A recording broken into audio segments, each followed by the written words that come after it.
5 months. Mass voter registration is coming. We expect that you leaders will inspire these young people to want to register and to want to vote for you. In 2027, we expect that you leaders will be the peace champions, because we want you to keep these younger people safe. We want them to feel secure as they participate in your political activities and also they engage in the electoral process. So without much further ado, allow me then to begin by His Excellency, the former Vice President Kalonzo Musyoka. DJ, but before he arrives here, the usual thing. Take your time, Your Excellency.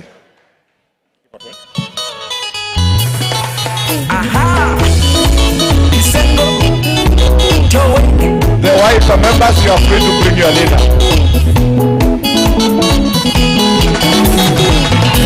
Wakava, my baby, twambe usonga.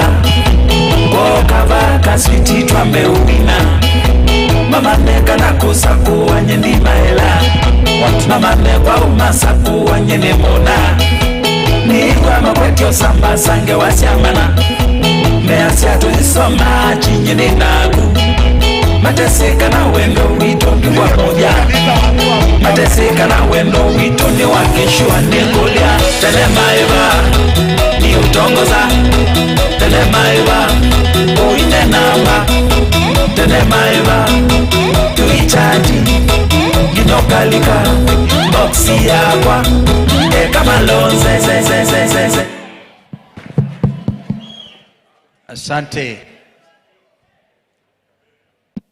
Bwana CEO Gwanja and my colleagues and our partners and in the very important task of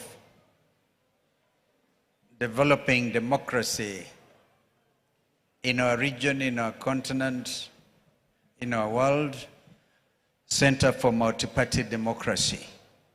We thank you for your continued collaboration.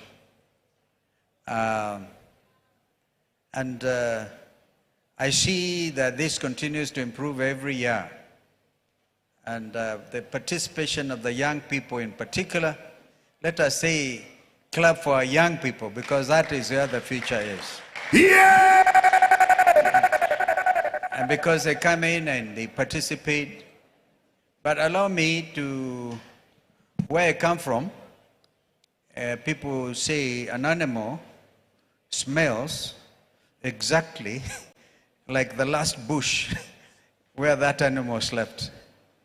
An animal will smell exactly like the last bush where that animal slept. And we are coming straight from a press conference. So we are smelling issues that may sound peculiar, but they are all interlinked. They're interlinked because everything is based on the framework document called Constitution 2010. And that document says, we the people. That is exactly what it is, a clarion call that we the people. And it is in that spirit that we have come from a press conference. We are dealing with mainly economic issues. And that's why we are improperly dressed, I think. My colleagues here and I wearing tie, except Ndugu JB. The rest of us, I don't know, chose to wear ties, but that's okay. I hope we can tolerate it. Maybe we also did it for the young people, lest you think we are always on the campaign trail or we are whatever, and we therefore look, I think, a bit more presentable to you this morning. But allow me, in the spirit of the Kenyan Constitution 2010, to re-emphasize that the sovereignty of the Republic of Kenya is vested, if you like, belongs to the people of Kenya. And that is under Article 1. And the people of Kenya can choose to exercise that realization of that sovereignty in one important way. They can choose, they normally would do it through their democratically elected representatives, i.e. their members of parliament, their MCAs, their senators, their governors, their, and so that team of Kenyans who get elected, wananchi trust them and trust them with the exercise of their sovereign power. But whereas in the present circumstances, abuse becomes the order of the day, then the Kenyan people, in exercise of their sovereignty, can exercise that right directly. And that is what they did, for example, in 2024, when the young people came out and said no to terrible legislation. And they became the champions worldwide of transparency in government, transparency in the conduct of public affairs. And so, ladies and gentlemen, I don't want to be long, because when I came in, you talk about social democracy, social justice in the marketplace, or something like that. But my view is, all this has to be premixed on the very important document called Constitution 2010. It is that document, and I think the proper legacy that was given to us by the late President Mwai Kibaki, whom I had the honor to serve as his deputy, or as his vice president. But you know, they changed these things after Kibaki, so Rigiji became deputy president. I think he should tell the People's Festival the distinction between a deputy president and a vice president.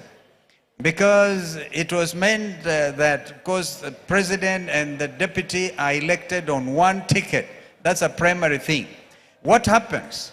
What happens if one of them, either the president or the deputy, chooses to abuse that ticket?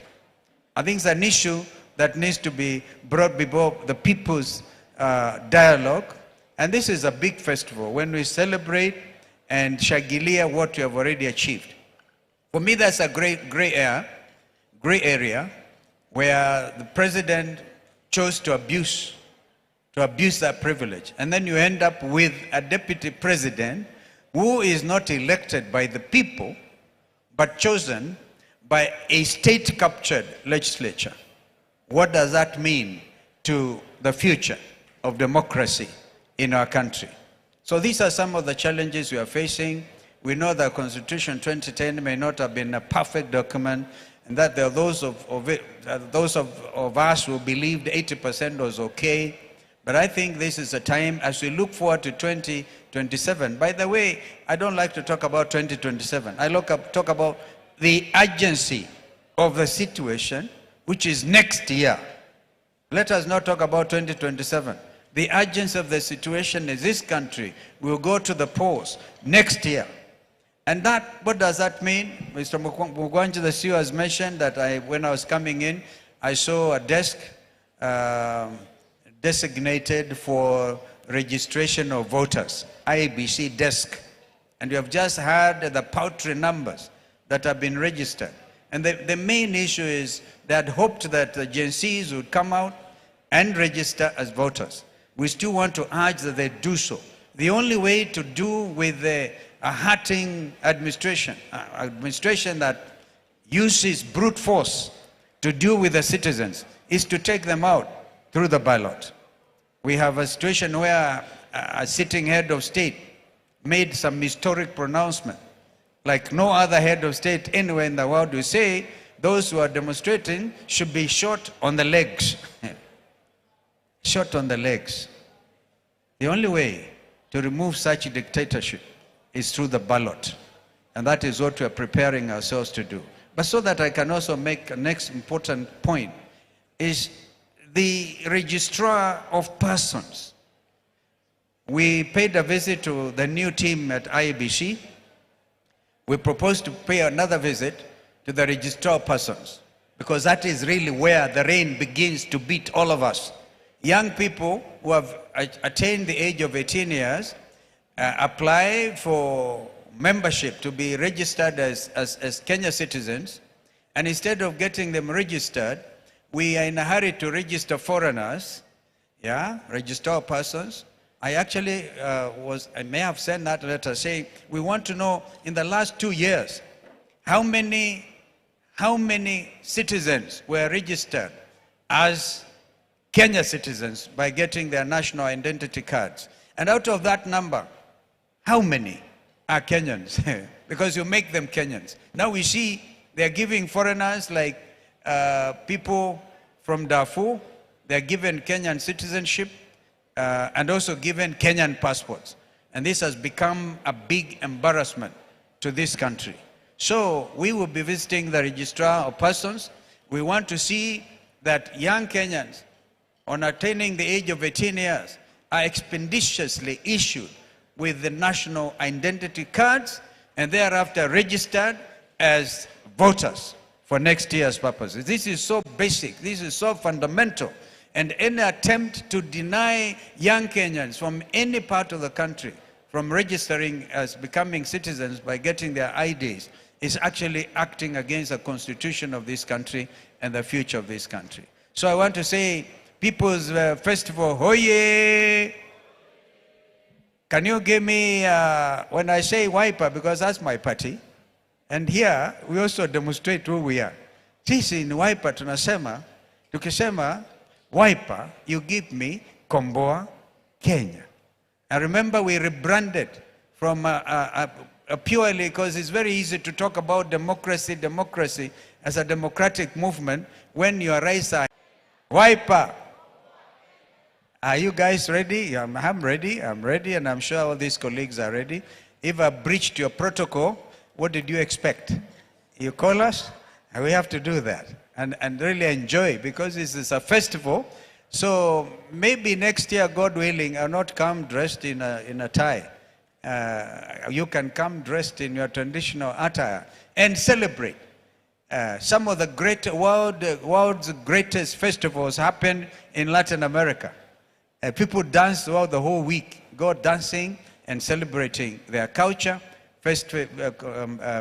celebrating who we are. That if you have forgotten everything, remember, the sovereignty of the Republic belongs to the people.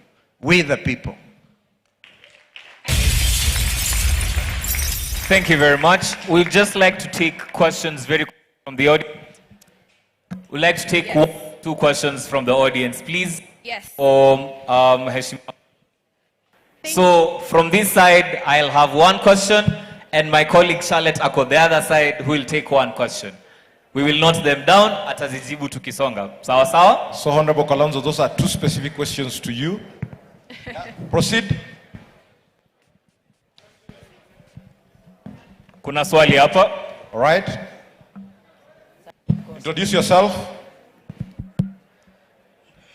Good afternoon.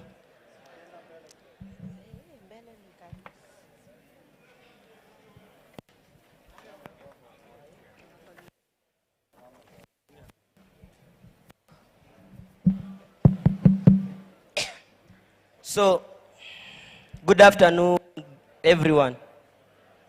So, my question to His Excellency, the Wiper leader, Kalonzo Musyoka, is, after 2027, let's say your party is in the government, what will you do as a leader so as to contribute to Kenya's economy and to make Kenya's well-being better than it is currently? Because we know that currently our country is facing an economic burden. So as per you, your standards, you have your manifestos. What will you do so as to make Kenya's economy be as high as it was in the time of Mwai Kibaki and in the time of, yes, I was in the time of Mwai Kibaki. Thank you. Asante sana. I want to When remind- he leaves high school and Thank goes you. to college, will he have a job? Will your economy, as Excellency the President, give him a job? Such a good Thank you. question. Makofi yake tena. That's Tafadhali. amazing. Thank Wow. you. Amazing. So, I want to remind everyone that all of us are very important for this conversation. Sindio, si politicians peke yao, si students peke yao. It's every single person who is here to make a collaborative future for whose country? Kenya. Now, we have a question here. I'm going to ask, but where are the women? Inamaanisha kwamba hii economy inafinya hadi vijana wakiwa shule. Usijibu swali, Na sasa nataka uliza swali. nataka Uliza swali. niulize Your Excellency the Vice President. The main concern that these youth are having is not about us winning the presidency. It's about the unity between you people, the principals, to ensure that in 2027 we are making it a one term. Because for them, these young people out of our engagement, they've decided that they Ask are going to your vote question. one term. Harambee! Ask your question. Thank you. Guys, hey, najua tension iko hapa jamani. Ai, jamani. You know, I get that. That I is, understand that. that is what mentorship does. Yes. I know the people that Ken Babis are hanging around We've noted. are politically lethal. So Yes. I can see he's developing well. Congratulations, my brother, for seizing the moment. Frank, All right. Do we have a question? We want to shift just this. one woman, because there's Please. a lot of men and Yes, women. one lady. Yeah, just there's one lady. And then Honorable Rigiji, prepare. DJ, kaa chonjo hapo tulete Honorable Rigiji. Please, your question. Okay, thank you for the opportunity. My name is Melissa Muhonja. My question will go to His Excellency Kalonzo Musyoka. Sorry. Okay, my question is, just as the young man has said, most Kenyan people, most of the population in Kenya are the youths. So you as a party leader, most young people in Kenya are unemployed. What concrete policies will you support to create sustainable jobs for the youths? Okay. Honorable Kalonzo has a question, but we will give you the time to answer. Shoot your question. No, you ball over the questions. We bring Honorable Rigiji, then we'll give you an opportunity to answer. DJ, na wapi watu ya Rigiji? Aya, simameni mahali muko tu. Simameni mahali muko DJ. DJ.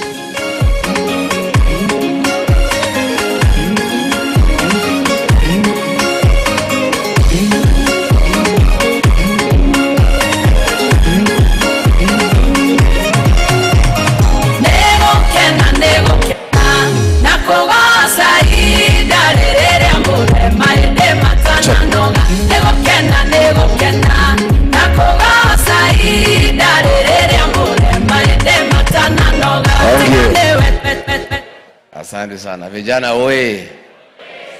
Vijana oye. Thank you very much. Let me first take this opportunity to say how glad I am because of this festival, to allow our young people to dialogue and to have an opportunity to engage and make meaningful contribution for the benefit of our country.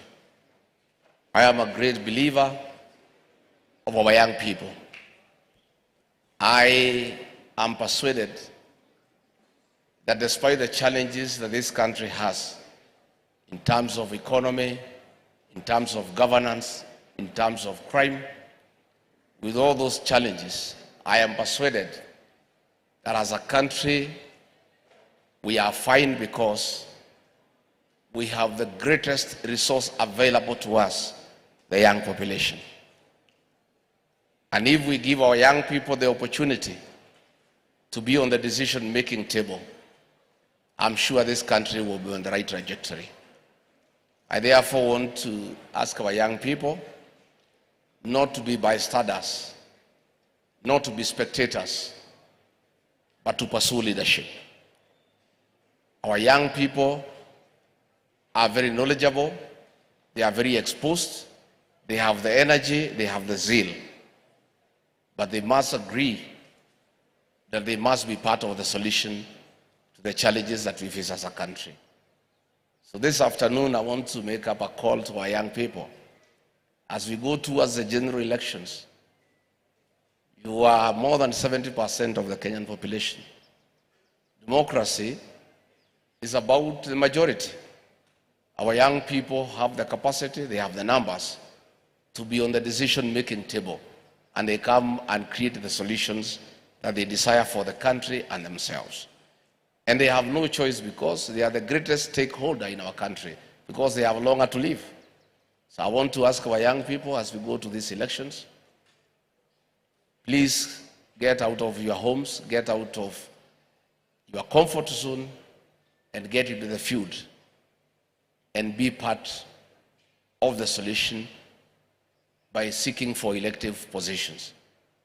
We want to see a situation where our county assemblies, majority, more than 70%, are people below the age of 35. We want to see young people in the National Assembly. We want to see them in the Senate. But I must tell you, nobody will come for you from home. You have to leave the house and come out here and fight for your space. And you are in a better position because you have the energy, you have the knowledge, you have the language, and your colleagues, your peers are the majority. So why not? Why not? So mine, the party that I lead, is about listening to the people. If I say DCP, say Sikisa DCP, DCP, it's about listening to the people. That's why I'm very happy about this dialogue. Let the young people be heard. I had a big problem with William Ruto when I was his deputy during the Gen Z protests, when he refused to listen to the young people and decided to abduct them and kill them. And I was telling them the young people should be heard. They should be allowed to say what they need to say. So when he was saying they are criminals, I told him, no, they are not criminals. They are our sons and daughters, and we must listen to them. I must tell you, I must tell the young people, all of us at the country are looking up to you to save this country. You have the numbers, you have the zeal, you have the conviction, you are not tribal, you cannot be corrupted, you cannot be bribed. The country is looking up to you. But you are doing very well on the smartphone in terms of creating awareness on what people need to do. But the real transformation of our country will not happen on the smartphone. It will happen on the ballot box. And the tool of change is the vote. I want to appeal to our young people, as the mass voter registration starts on the 29th of this month, please acquire the tool of change, the vote, so that next year you can lead all of us, you can lead this country in creating a good government that will govern you the way you want. It is you to decide the way you want to be governed. That can only happen if you decide who will govern you. And that can only happen if you have a vote. So let me pose that challenge to you as we begin the mass voter registration. Let our young people lead from the front. I look forward to further engagement. Whenever we meet in our public rallies, we always give you a chance to speak and tell us what you think we need to do to create good change for our country. I really look forward to further engagement with our young people, and I want to thank the organizers for this great forum where young people can dialogue, they can exchange ideas, and they can be heard, because they should be heard, because they know a lot, and all of us will benefit from their wisdom, from their knowledge, from their exposure, and we really look forward to that engagement. Asanteni sana, thank you very much.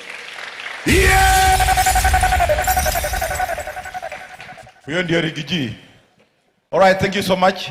We will be taking 2 questions for Honorable Rigiji. In the meantime, the mic is going to Honorable Kalonzo Musyoka to respond to his questions now. All right? So, again, tone and prepare for the questions, but Honorable Kalonzo now is on the floor to respond to his questions. Over to you, Your Excellency.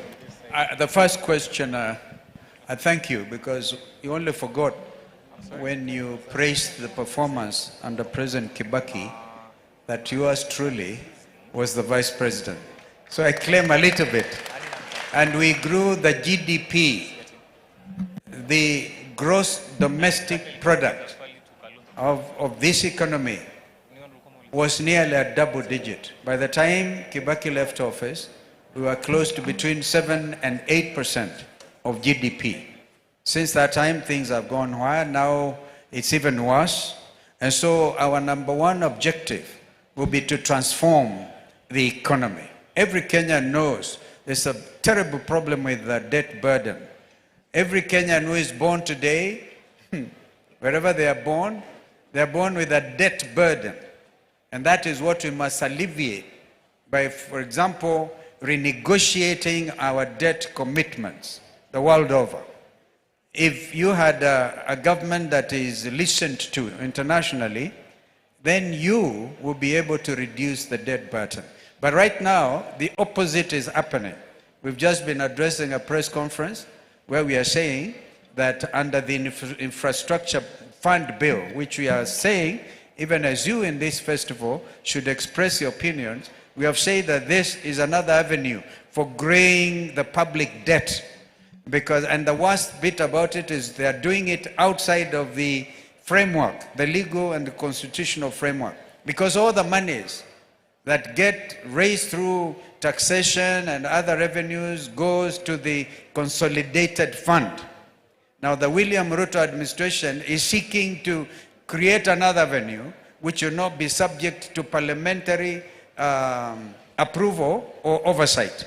Now therefore creating room for greater corruption and a further erosion of the economic growth of this country. Our friend on the other side, I will not talk about Ken because he's only worried about opposition unity. And he didn't ask a question, so you ask him a question after this. But the wonderful lady is concerned about job creation.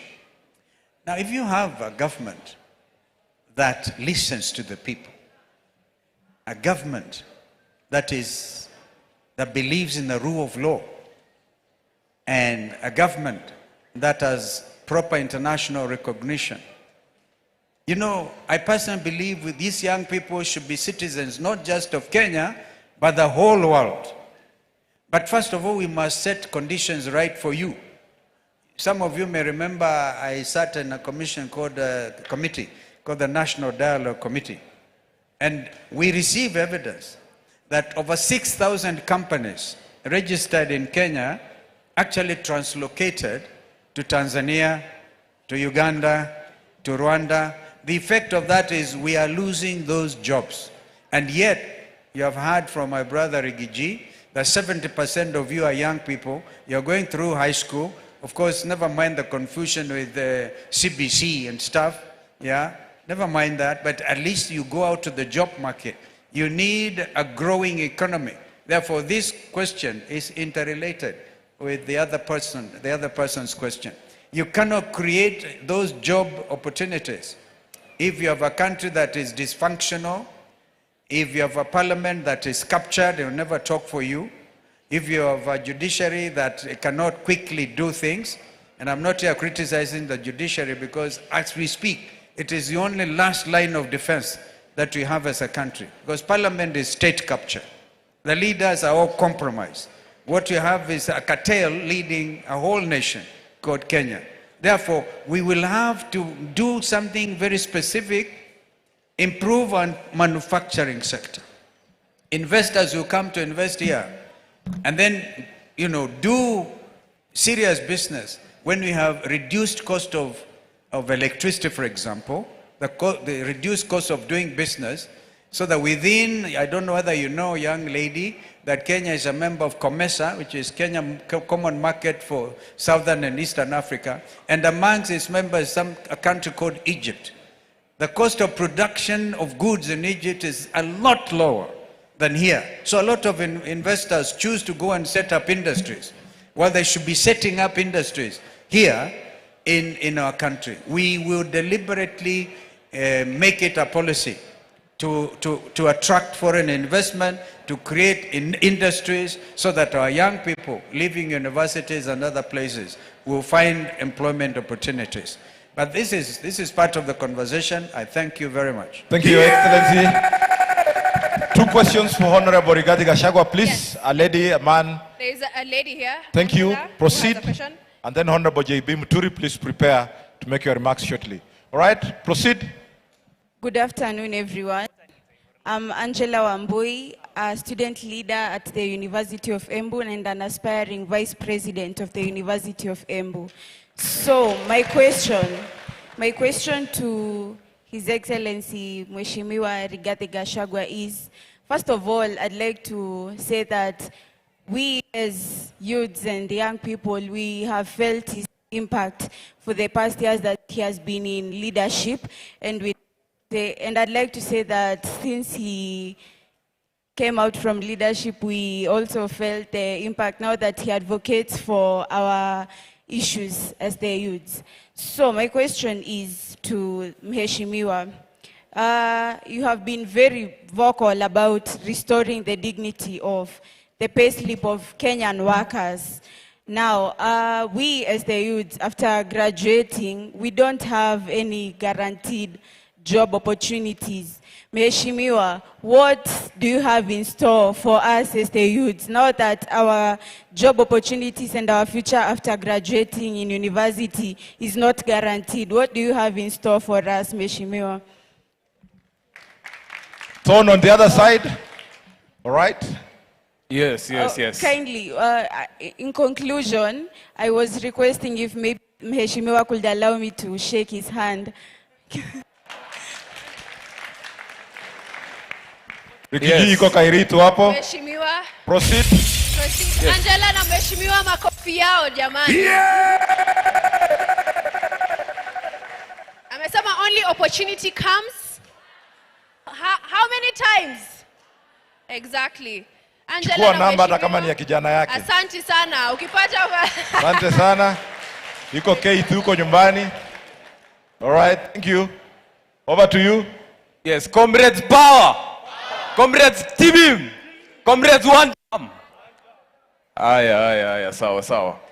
Now, my name is Rono Emmanuel, to Your Excellency and to everyone who can hear me in the order of hierarchy. Your Excellency, we as the youth have been disenfranchised a couple of times, both in opposition and in the ruling government. We've been disenfranchised when it comes to politics. Tunaambiwa kila siku nyinyi ni viongozi wa kesho. Lakini sisi kama vijana, tunataka imefika wakati yetu ya kuingia katika serikali. So to Your Excellency, we as the youth, we are demanding a seat on the table. Because if we are not on the table, then we are the people that will be on the menu. Now, to Your Excellency, what structures have you put in place? Because we cannot work on empty rhetoric. Kila siku tunaambiwa vijana kiti yenyu iko. But when it comes to the real thing, we are kept missing. Comrade, so your to question? Your Excellency, what structures have you put in place to ensure that the youth are part of this thing? Because most of us are politically homeless right now. Hatujui mali tunaenda. And lastly, nikimalizia na ombi langu pia. Pia mimi ningependa kusalimia mkubwa. Na pia as an aspiring politician, pia ukinishikilia mkono kidogo hapa na pale nitashukuru. Asante. All right. Finish your Rikiji fever. DJ, tulete Honorable JB Muturi. Thank you.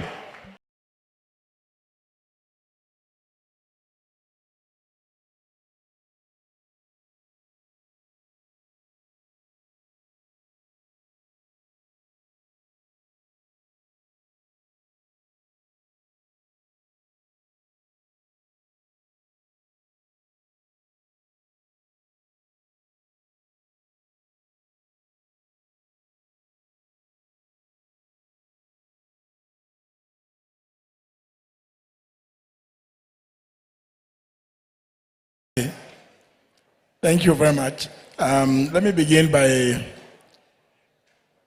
appreciating the partners, CAS, who are partnered with CMD, and I'm sure they are partnered with several other of the political parties and other organizations, and for keeping these spirits going on. I know I've been here before in the PDF, but I think as somebody else observed, I think it's been growing in stature, and I think it is welcome. When I arrived in, I was impressed with the discussion that was happening, and immediately it drew my attention to its appropriateness. Because the things that you are discussing here are well captured in our Constitution. In fact, when you look at the socio-economic rights, our Constitution intends that many of the things that we are discussing should be addressed. But how do we address them? When we do not, first of all, appreciate a very cardinal provision in our Constitution, which is Article 10, on national values and principles of governance. Unless we, as Kenyans, internalize those values, the values of inclusivity, social justice, intergenerational equity, human rights, and the rule of law, we are unlikely, even if we come up with whatever proposals in our manifestos, if we do not internalize those values, people will come with all manner of proposals, programs. Well, the Honorable Rigiji and I were drafted into the last escapade, where we talked about something we are calling bottom up. As we all know, the so-called bottom up has collapsed. It sounded quite great, and everybody got carried away. Yes, this is something that is going to address the plight and the well-being of the majority of Kenyans, but it collapsed. Today, we've come up with all manner of grandiose ideas. They are pushed through our various institutions, most of which have been captured, with the exception of the judiciary. And I want to agree with Honorable Kalonzo Musyoka, it remains up to now our last bastion of hope. Our legislature, Honorable Mwago is here. An idea such as the one I found, and I found some of the panelists discussing the issue of the National Infrastructure Fund. As everybody knows, this thing just came up the other day. How much time has gone into discussing the merits and demerits of that policy? Yet, under Article 10, we are commanded to at all times get those values when proposing policy, interpreting laws, or making laws at whatever level, in that state office, public office, and any other person, when you come up with policies. Yet, as I heard the panelists say, the thing is like, it's a fait accompli. Just last evening, the House, the National Assembly concluded a debate on it. There was an attempt to get one of the committees, the Committee of Finance and National Planning, to do public participation. What was concluded yesterday was debate. So when are the ideas that have come from the public going to find their way into this bill, if at all? This afternoon, most likely it is going to be placed before committee of the whole House. And by the time it passes, there will be, I can assure you, there will be less than 20 members. When they resume on Tuesday, if at all, I don't know when they are going to recess, even the hundreds who are not present will be confronted with a very simple question. A simple question. We did this and this, as many of that opinion say aye. So everybody shouts aye, not even caring what it is you are shouting aye to. Yet, Article 10 dictates that there must be, and the courts have ruled, public participation must be substantive. It must have meaning.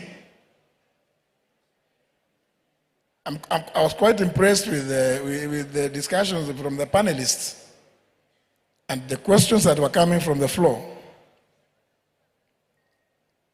So, and I'm not responding to any question that has been asked, but I think some of the questions have also been quite pertinent. It does not matter what policies we come up with also. If we don't sit down, look at this grand norm which we gave ourselves. This document, what does it say? If it says that there's going to be compulsory and free basic education, should it command us or whoever it is that is in office to sit down and evaluate, call these experts? We have many experts in this country. How much would it cost if we are going to do this? Because it is there in the Constitution. Every child is entitled to, as a right to, compulsory and free. And to his credit, and we don't tire saying this, to his credit, one of the last bills that the late President Mwai Kibaki signed into law was actually the Basic Education Act, which, even on its title, is supposed to implement that provision of Article 53 on free, basic, and compulsory education. So it behoves everybody to sit and look through the document. What is it requiring? What is it commanding us to do? So that we do it for the benefit of both ourselves and the future generations of this country. I want to just give a small example. Now that I found this National Infrastructure Bond being discussed, and the moderator is here. Sometimes in the year 2021, there was a proposal to merge Kenya Airways, Kenya Airports Authority, and Kenya Civil Aviation Authority. Bring it into one body. I asked the question. I'm sure some of you may know where I was at that time. Has this thing been discussed? Who's going to? Because there are Kenyans who own shares in Kenya Airways. Kenya Airports Authority is owned by the public, so it's owned by every one of us. When you make it into one body, a limited liability company, how are the Kenyans who have grown these institutions going to benefit? Well, everybody has their own style of doing things, the moderator of that panel. But I read through the document, and I realized this thing is too dangerous for the country. And notwithstanding like we have today, because today, anything that is proposed from the executive will just pass. People will just be bulldozed and some bought, and they will pass. So if you realize you have that kind of situation, you must devise ways of ensuring that that does not happen in the interest of the public. I did what I did, and today, those three entities are still separate. But of course, you have seen the latest efforts which were there, which some of my friends here went to court to stop the Adani deal. It was still going to do the same thing. So I want to really say that I appreciate my presence here and the contributions that I've had from you. I want to assure you that we in the Democratic Party are fully committed to ensuring that what is required of us to implement fully the Constitution, and more particularly issues to do with the rule of law, human rights, and social justice, are enjoyed by every Kenyan. I don't want to say that I want to salute you by whatever salutation. But suffice to say, I believe what our party stands for is, from my heart, you give power to the people. DP, power to the people, because it belongs to you. Even the Constitution acknowledges that. Thank you very much. All right, as the Honorable JB goes down, hand over the mic to Honorable Rigathi Gachagua. He will be responding to his questions. And then Thorn and Charlotte, where are you? Questions, are you ready? Honorable Rigathi, it's yours. Thank you very much. Angela from Maybe University. It's true, I fight for the dignity of the payslip because our payslip, the payslips for our workers have been eroded and they have no purchasing power.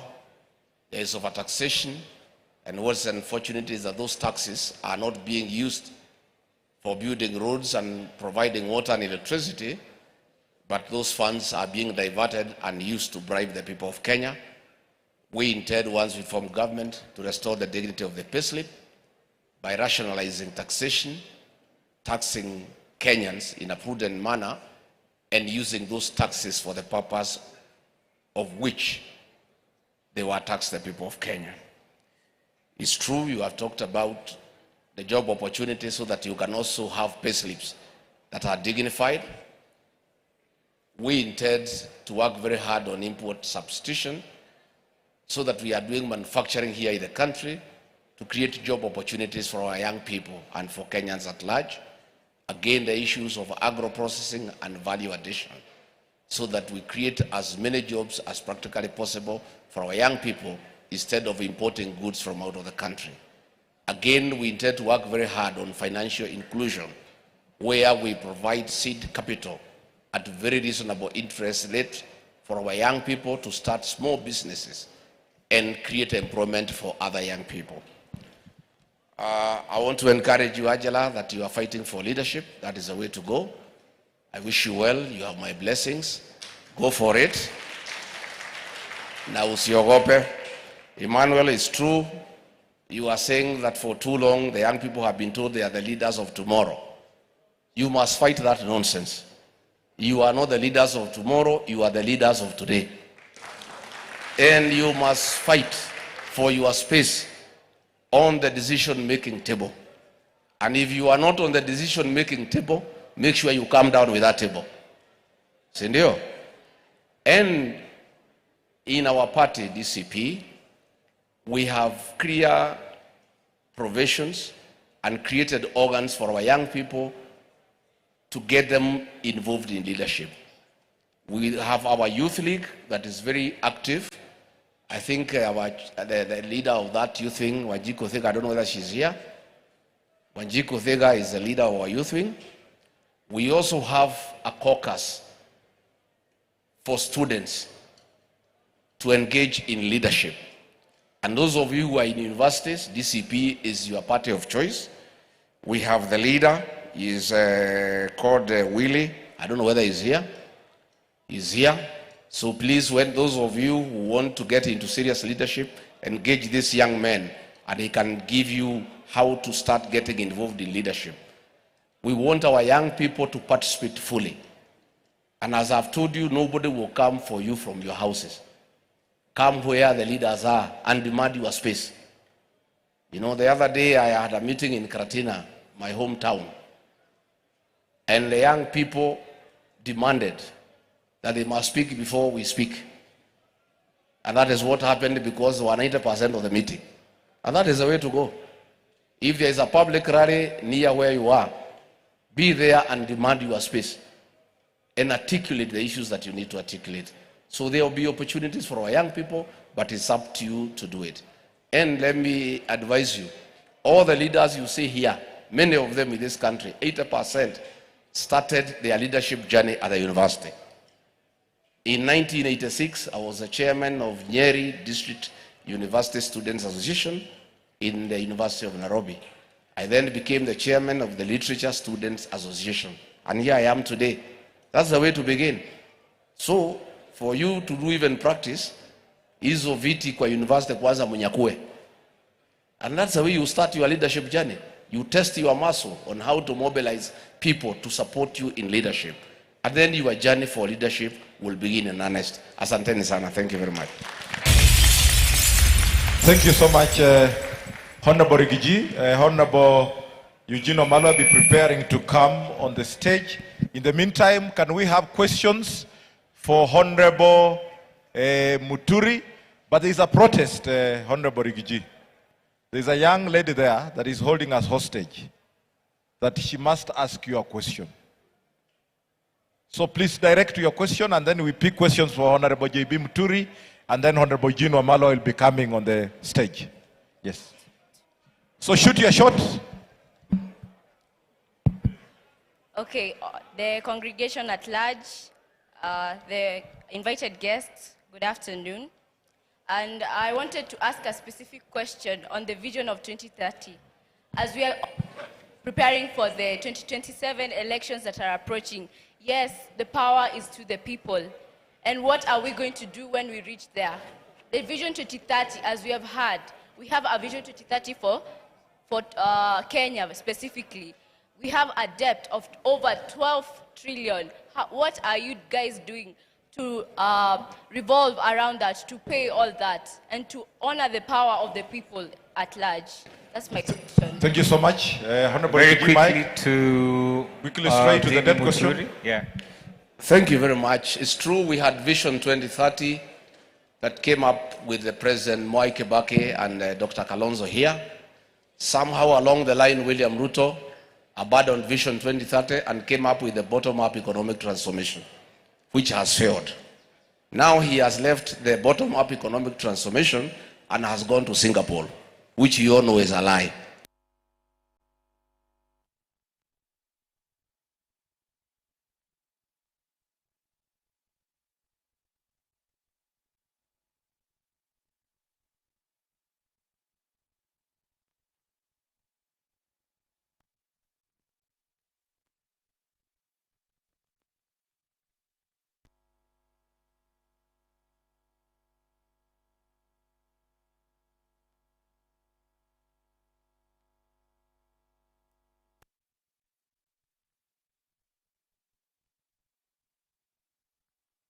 My question goes to Waheshimiwa.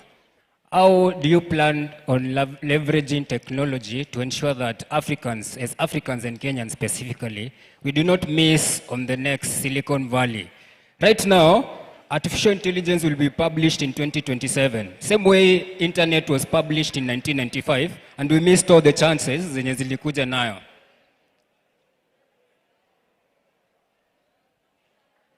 Proceed to your question, please.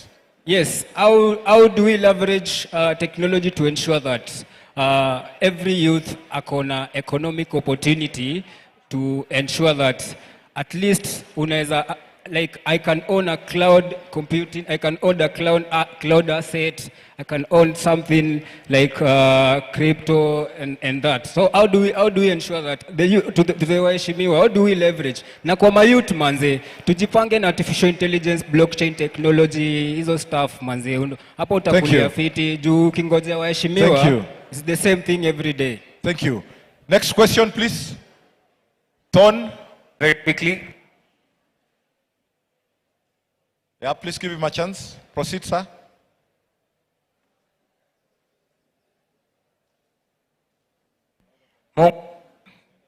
We are not done yet. Honorable Eugene Wamalwa is coming on the floor right now. Mungu ni mwema kila wakati. Mimi nilikuwa naomba kumuuliza Bwana Kalonzo Musyoka, sisi kama watu walio na mahitaji maalumu wakiingia kwenye kiti cha urais wakishinda, wanatukumbuka kivipi? Na pia nilikuwa naanza kuomba kwa wakati mdogo niweze kuchapa kidogo, nionyeshe Bwana Kalonzo na wenzake jinsi hivi anafanya vitu zangu hapa. Mimi naitwa Biki wa kupanda na kushuka Mutonga, mbona kuletea mechi baina Kalonzo Musyoka akinya dhidi ya Eugene Wamalwa. Karakana ya soka makosa kupata zaidi Chambelecho Waenga wako makabila kutupaka mafuta kwenye tako la chupa alipodhuru miaki kwamba timu ya Kalonzo Musyoka watagena uwanjani wakule mechi kali, anaangalia chezo wapi, gamba la kifua, anaingia Kalonzo Musyoka, anaangalia chezo wapi, anaingia vizuri bila tatu, hatari kwenye lango Kalonzo Musyoka.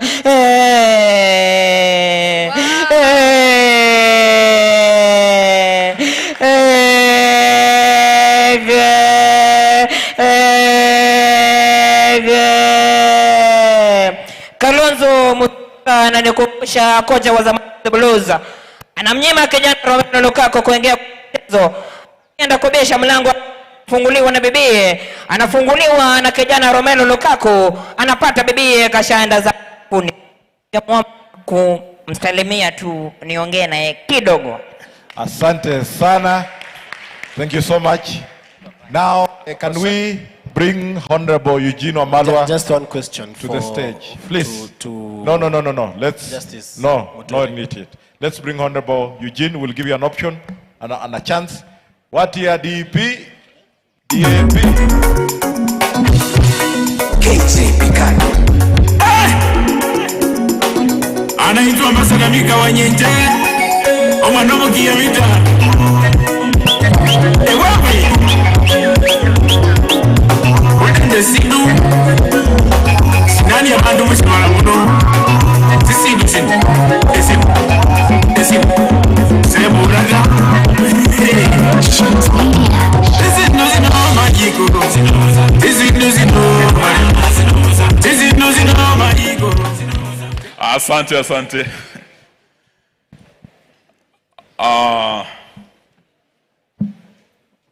Our friends from CMD, led by my friend Franklin, our partners, my colleagues, and all of you who have participated, good afternoon.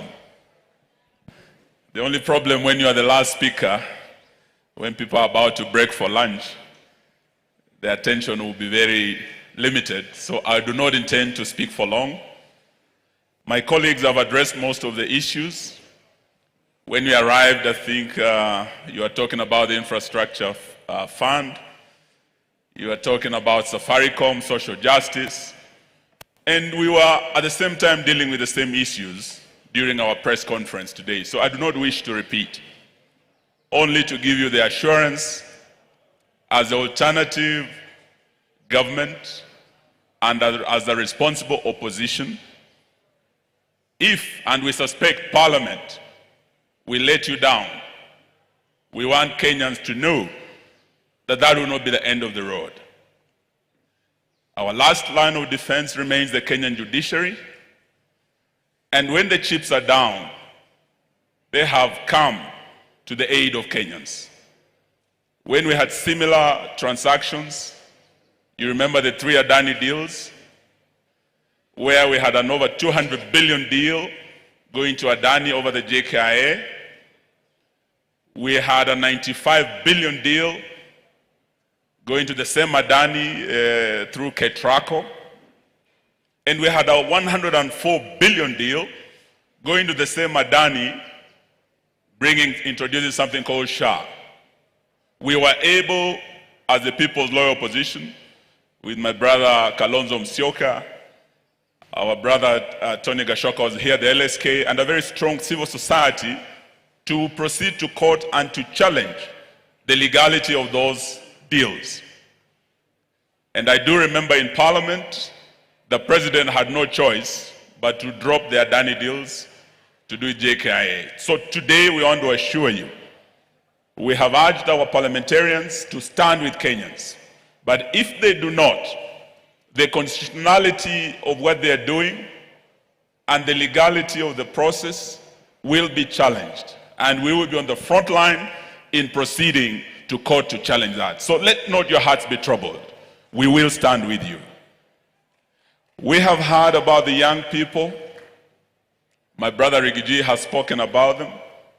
And IEBC, I was really wishing the chairman would be here, to have only over 200,000 young people registering as voters for the last over 3 months or so.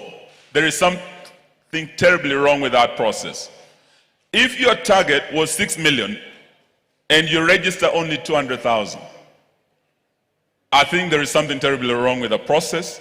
So we will follow up and urge our young people, when the mass voter registration starts, please come out. The only way your voices can be heard is if you come and vote, and your vote is counted. We are engaging IEBC in ensuring the necessary electoral reforms are put in place. We started this process with the late Raila Odinga when we had the 2023 Maandamano, when we ended up having the national dialogue.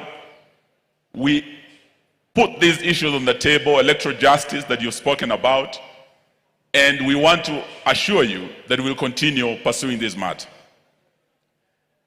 The last thing I want to say, if we are talking about the people, the three most powerful words of our Constitution are "we the people." And who are we talking about? The majority of the people of Kenya are young people. So when we say "we the people," comrades mko hapa, comrades power, sema "we the people." You are the people, the young people of this country. You are the majority, and your voice can only be heard through your votes. The other who are the majority are the women of Kenya. Today, as we speak, the Anglican Church is having a dialogue over the leadership of their church. For years, we have never had a woman lead the Anglican Church. We have the first female Archbishop of Canterbury, Sarah. And the dialogue that is going on now in the Anglican Church is whether they can accept a woman to lead one of the oldest churches on earth. And that does not just end there in the Anglican Church.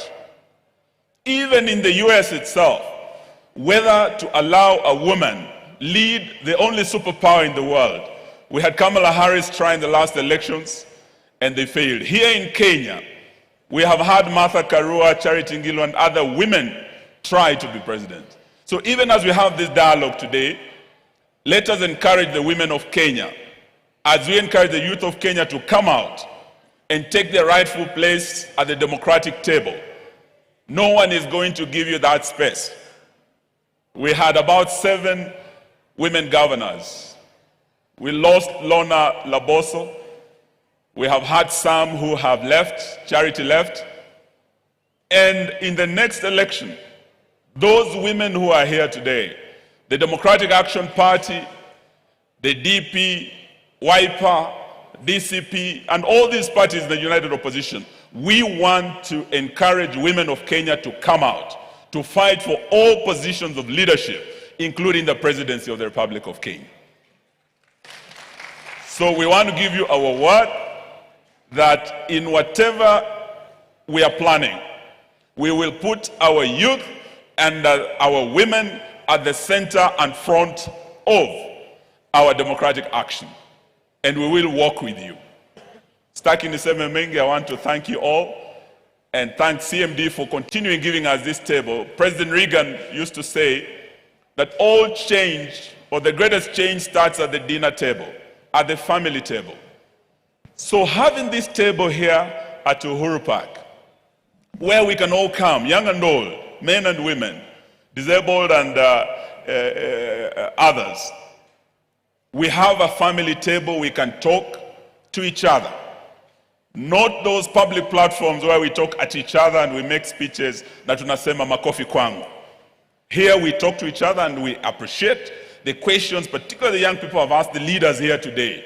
This is what we are talking about, accountability and engagement and having a vibrant democracy. So lastly, we say where we are situated. I must thank CMD for choosing this site. Uhuru Park is a historic ground. This is where our multi-party democracy was birthed. This is where our 2010 constitution was promulgated, right here where we're sitting. Today, our democracy is facing its hour of utter peril. And William Ruto and his regime have become an existential threat to our democracy. And we must speak so openly. When our young people cannot be allowed to come out and express themselves freely about a finance bill, in 2023, 75 were killed. In 2024, over 63 young Gen Zs were killed, coming out to express themselves about the Finance Bill 2024 and the state of our economy, and demanding nothing but good governance and accountability. What kind of a country is that fears its own children, that kills its own children, that shoots its own children in the legs? So as we speak today, the freedom we have all taken for granted is in danger. When we cannot, as the opposition, go to every part of Kenya to hold our rallies, and we are tear-gassed. We cannot go as families in our churches and worship peacefully. We are tear-gassed, as we saw in Othaya. When our young people come out and go to Kitengela, and they want to say one term, they are tear-gassed. We come to the streets of Nairobi to say one term, we are tear-gassed. So today we want to say, we must never take these democratic freedoms for granted. Thomas Jefferson said, the price of liberty, the freedom we are talking about that's guaranteed by our Constitution, that does not depend on the generosity of this state, can only be guarded through eternal vigilance. And that is why every year, God blessing, God willing, let us meet here and talk about the state of our nation and our democracy and our economy. Thank you very much for listening to us. Thank you so much, Honorable Eugene Wamalwa. Asante sana. Thank you. We are now landing this. Can we have a quick show of hands for the questions to Honorable Eugene Wamalwa? And then we will have parting shots.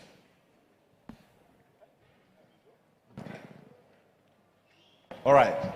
You want to exit? Thank you. I want to plead with you now that you go by the IEBC and then your political parties. Asante sana, they have to exit right now. Thank you so much. DJ. And back to Thorn and Charlotte for the next programming. Asante sana. Thank you so much. Thank you very much. So, thank you very much, Bwana Frank. Very quickly, we shall transition to the next segment. And to those of us who are